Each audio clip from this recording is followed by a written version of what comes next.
Disney just claimed that they're the most accessible theme park in the world. But if that's true, why are so many disabled people switching to Universal? Disney recently overhauled their disability access service system, making it harder for disabled guests to qualify for accommodations, denying people with lifelong and terminal disabilities, and leaving many with no safe way to access the parks. This is a huge problem because if Disney can get away with this, any business can.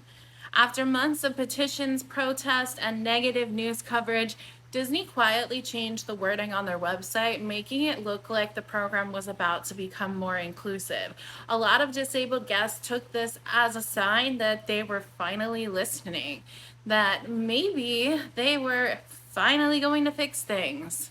But behind the scenes, they also sent a dismissive, insulting letter to a disability leader that tells a very different story.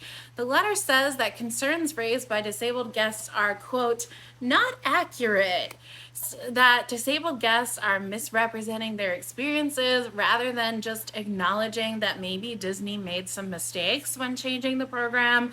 It also claims that the DAS registration process and queue re-entry system don't require guests to repeatedly disclose their disabilities, despite widespread reports to the contrary. It claims that the accessibility services booths in Disneyland have sufficient privacy to share private medical information, when in reality, they are only a few feet apart from each other and a few feet from other guests that are walking by. I'll put a picture right here.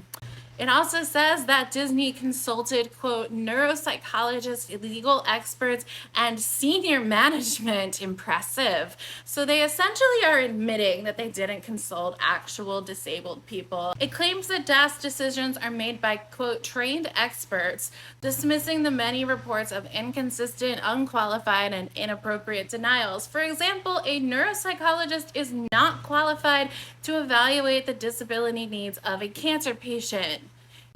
It claims that they are the most accessible theme parks in the world, ignoring the worsening experiences of disabled guests and the increasing number of disabled guests who are switching to Universal, their main competitor. Disabled people are the real experts on accessibility, and the key to making anything accessible is pretty simple. Listen to and believe the disabled community.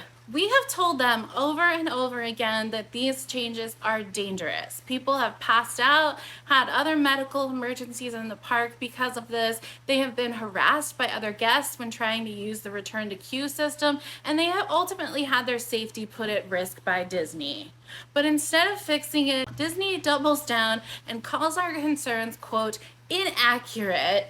So which is it, Disney? Are you the most accessible theme park in the world, or are we all just making it up?